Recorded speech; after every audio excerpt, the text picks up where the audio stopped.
جب 38ویں رات ہوئی تو شہرزاد نے کہا، نائی خلیفہ کو اپنے چھٹے بھائی کی کہانی سناتے ہوئے اپنی بات جاری رکھتے ہوئے بتاتا ہے، جب اس وزیر کے کھانے کے معاملے میں بیہودہ رویے اور مذاق کی وجہ سے میرے بھائی نے اس کو زوردار قسم کے 2-3 تھپڑ لگائے تو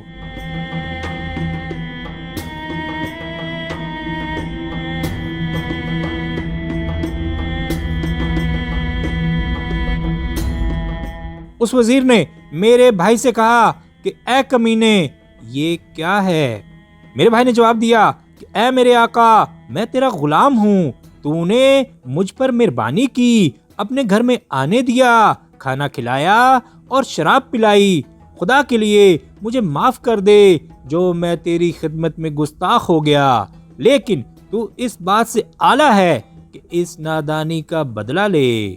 جب اس نے میرے بھائی کی باتیں سنی تو بڑے زور زور سے ہنسا اور کہنے لگا کہ میں ایک مدت سے لوگوں کے ساتھ مذاق کرتا اور ان کی ہنسی اڑاتا ہوں، لیکن سوائے تیرے میں نے کسی میں اتنا استقلال نہ پایا۔ میں نے تجھے معاف کیا اور میں تجھے واقعی اپنا ہم پیالہ و ہم نوالا بناتا ہوں، تو میرا ساتھ کبھی نہ چھوڑیو۔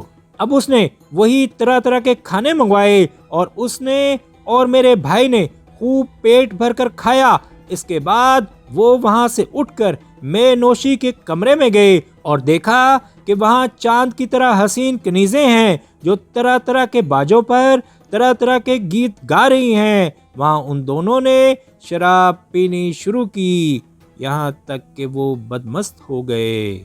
وہ شخص میرے بھائی کے ساتھ بہت مانوس ہو گیا اور ان میں بے حد محبت ہو گئی اور ان کی یہ حالت 20 برس تک رہی۔ اس کے بعد وہ شخص فوت ہو گیا اور سلطان نے اس کا سارا مال اور جو کچھ میرے بھائی کے پاس تھا ضبط کر لیا، یہاں تک کہ وہ بالکل فقیر ہو گیا اور اس کے پلے کچھ نہ رہا۔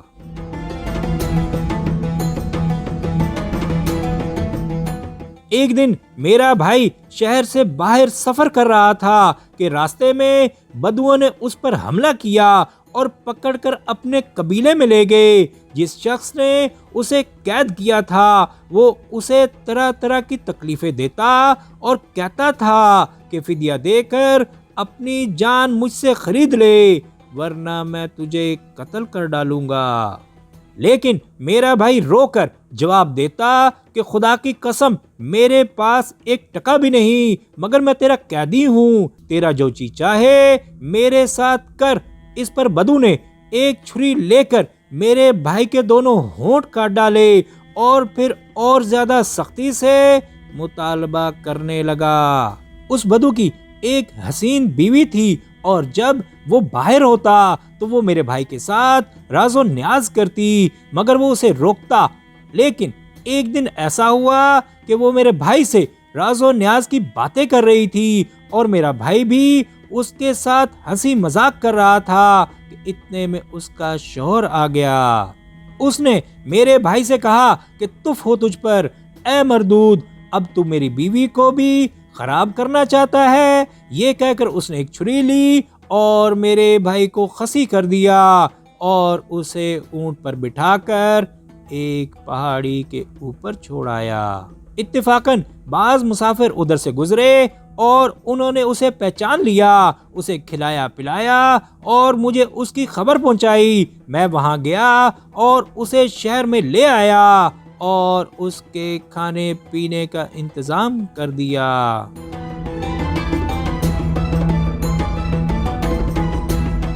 جب امیر المومنین نے میرا قصہ اور جو کچھ میں نے اپنے بھائیوں کے متعلق کہا تھا سنا تو وہ ہنسا اور کہنے لگا کہ اے خاموش، تو سچ کہتا ہے کہ تو کم گو ہے اور فضول باتیں نہیں کرتا، لیکن اب تو اس شہر سے نکل جا اور کہیں اور جا کر رہ۔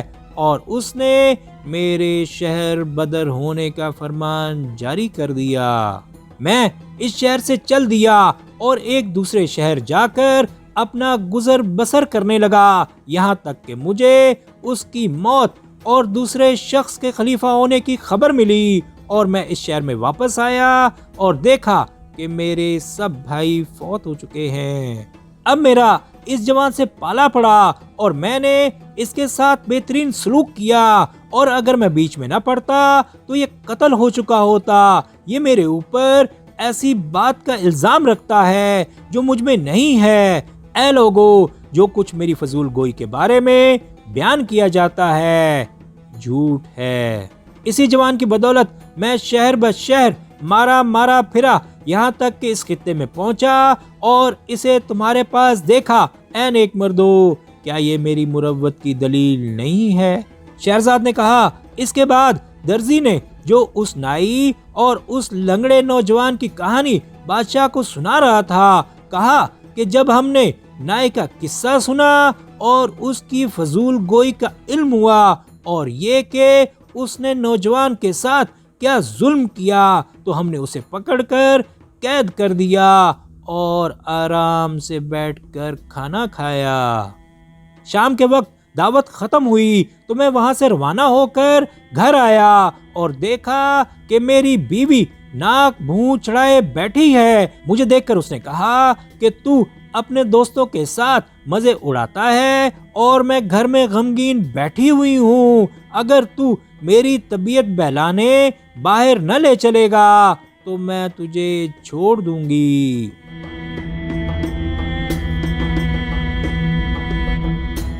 یہ سن کر میں اسے لے کر باہر گیا اور رات کے وقت تک ہم تماشے میں مشغول رہے۔ جب ہم لوٹے تو ہمیں یہ کبڑا ملا اور یہ نشے میں چور تھا۔ میں نے اسے دعوت دی اور تلی ہوئی مچھلیاں خرید کر لایا اور ہم کھانے بیٹھ گئے۔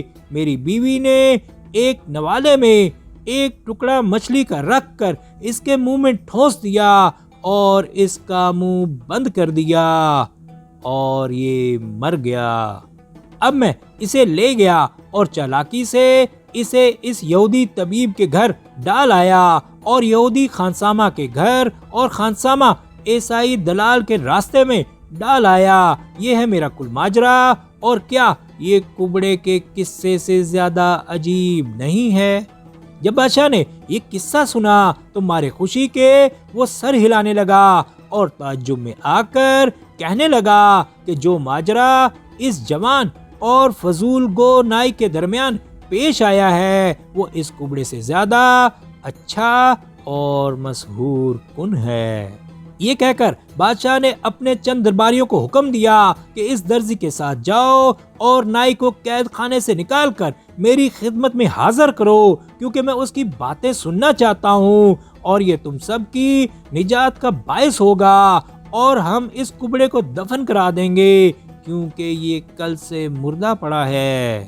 درباری اور درزی فوراً قید خانے گئے اور وہاں سے نائی کو نکال کر لے چلے اور بادشاہ کے سامنے حاضر ہوئے۔ جب بادشاہ نے اسے غور سے دیکھا تو معلوم ہوا کہ وہ بہت بوڑھا ہے۔ اس کا چہرہ سیاہ اور داڑھی اور بھویں سفید ہیں، کان کٹے ہوئے، ناک لمبی اور چہرے سے حماقت ٹپک رہی ہے۔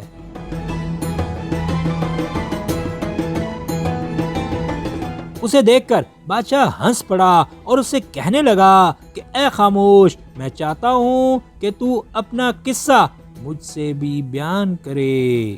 نائی نے کہا کہ جہاں بنا، لیکن اس عیسائی، یہودی، درزی اور اس مردہ کبڑے کا جو تم لوگوں کے درمیان ہے کیا قصہ ہے، اور ان سب کے جمع ہونے کے کیا معنی ہیں؟ بادشاہ نے کہا کہ تو پوچھ کر کیا کرے گا؟ اس نے جواب دیا کہ میں ان کا حال اس لیے پوچھتا ہوں تاکہ بادشاہ کو معلوم ہو جائے کہ میں فضول گو نہیں ہوں، اور جو لوگ مجھ پر باتونی ہونے کا الزام لگاتے ہیں میں اس سے بری ہوں، اور میں وہ شخص ہوں جسے لوگ خاموش کے نام سے موسوم کرتے ہیں۔ بادشاہ نے کہا کہ اس کبڑے کا قصہ اس نائی سے بیان کر دو، اور یہ کہ عیسائی، یہودی، خانسامہ اور درزی نے کیا کیا واردات بیان کی۔ جب وہ لوگ کبڑے کا قصہ اس نائی سے بیان کر چکے تو نائی نے کہا واللہ یہ ایک عجوبہ ہے، اس کبڑے کا منہ کھولو۔ انہوں نے اس کا منہ کھولا اور نائی اس کے سر کے پاس بیٹھ گیا اور پھر اس کے سر کو اپنی گود میں لے کر اس کا منہ دیکھنے لگا اور اتنا ہنسا کہ ہنستے ہنستے لوٹ گیا اور کہنے لگا کہ یوں تو ہر موت عجیب ہے، لیکن اس کبڑے کی موت اس قابل نہیں کہ سونے کے پانی سے لکھی جائے۔ نائی کے اس کہنے پر لوگوں کو سخت حیرانی ہوئی اور بادشاہ اس کی بات سن کر دنگ رہ گیا اور کہنے لگا کہ اے خاموش، آخر یہ کیا بات ہے، کہہ تو صحیح۔ نائی نے کہا کہ جہاں پناہ تیری نعمتوں کی قسم، اس کبڑے میں ابھی جان باقی ہے۔ یہ کہہ کر اس نے کمر میں سے کپڑے کی ایک تھیلی نکالی اور اسے کھول کر اس میں سے ایک سرمے دانی نکالی جس میں تیل تھا، اور اس تیل سے اس نے کبڑے کے گلے اور گلے کے پٹھوں کی مالش کی اور ایک لوہے کی چمٹی نکال کر اس کے حلق میں ڈالی اور ایک ٹکڑا مچھلی کا کانٹے سمیت نکال لیا۔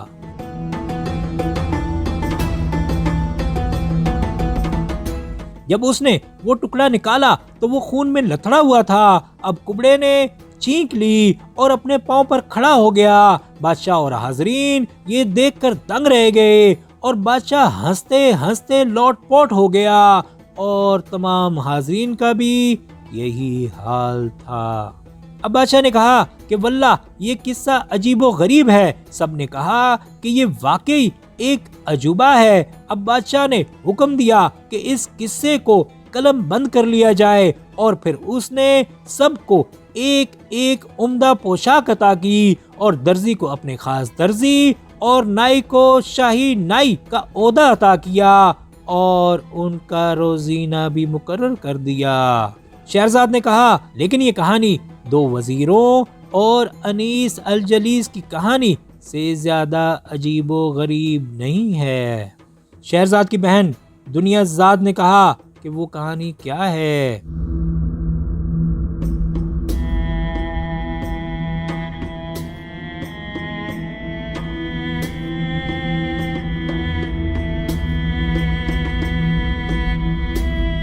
شہرزاد نے کہا کہ اے نیک بخت بادشاہ، پرانے وقتوں میں بصرے پر ایک بادشاہ حکومت کرتا تھا اور اس کے دو وزیر تھے، ایک کا نام معین بن ساوا تھا اور دوسرے کا فضل بن خاقان۔ فضل بن خاقان اپنے زمانے کا سب سے زیادہ سخی آدمی تھا اور اس کی سیرت بہت اچھی تھی۔ تمام لوگ اس سے محبت کرتے تھے کیونکہ وہ سرتاپا نیکی تھا اور برے وقت میں کام آتا تھا۔ لیکن معین بن ساوا لوگوں سے نفرت کرتا تھا اور نیکی سے دور بھاگتا تھا اور سرتاپا بدی تھا۔ کہا جاتا ہے کہ لوگ جتنا فضل بن خاقان کو چاہتے تھے اتنا ہی معین بن ساوا سے نفرت کرتے تھے۔ ایک دن کا واقعہ ہے کہ بادشاہ نے اپنے وزیر فضل بن خاقان کو آواز دی اور اس سے کہا کہ مجھے ایک حسین و جمیل کنیز کی ضرورت ہے جو کمال خوبصورت ہو اور اعتدال میں یکتا ہو اور عادات و اطوار کی اچھی ہو۔ بادشاہ نے اپنے اراکین سے پوچھا کہ ایسی کنیز کی قیمت کیا ہوگی؟ انہوں نے کہا کہ ایسی کنیز 10,000 دینار سے کم میں نہیں مل سکتی۔ یہ سن کر بادشاہ نے خزانچی کو بلایا اور کہا کہ 10,000 دینار فضل بن خاقان کے گھر پہنچا دیے جائیں، اور خزانچی نے بادشاہ کے حکم کی تعمیل کی۔ بادشاہ کے حکم کے مطابق وزیر ہر روز بازار جاتا اور دلالوں سے ملتا، لیکن جتنے بھی کنیزیں وہ دیکھتا وہ اسے پسند نہ آتی اور وہ دلالوں کو تاکید کر کے واپس چلا جاتا۔ ایک روز ایک دلال وزیر فضل بن خاقان کے گھر آیا اور دیکھا کہ وہ بادشاہ کے محل کو جانے کے لیے تیار ہے۔ اس نے وزیر سے کہا کہ اے میرے آقا، جس کنیز کے لیے شاہی فرمان جاری ہوا کہ اس کی تلاش کی جائے وہ حاضر ہے۔ وزیر نے کہا کہ اسے میرے پاس لاؤ۔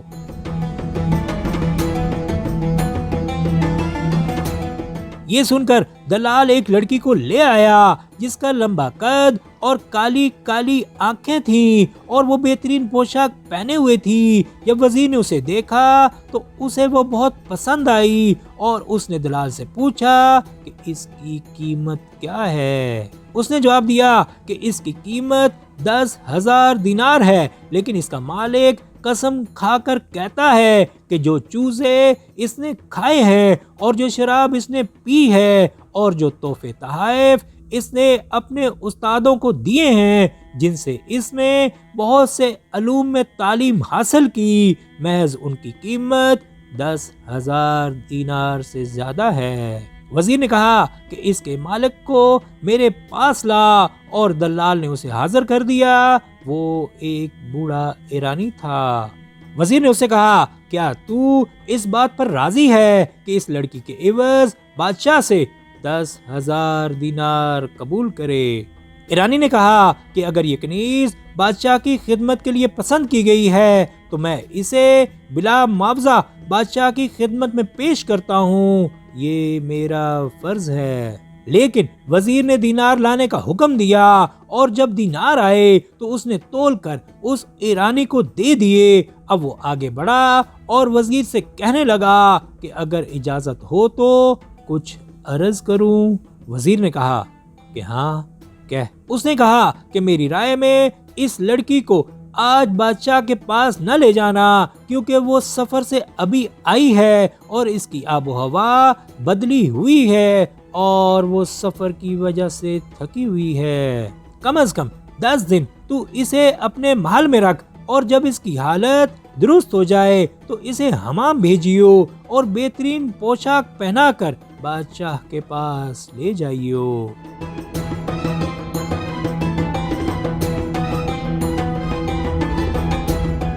اب شہرزاد کو صبح ہوتی دکھائی دی اور اس نے یہ کہانی بند کر دی۔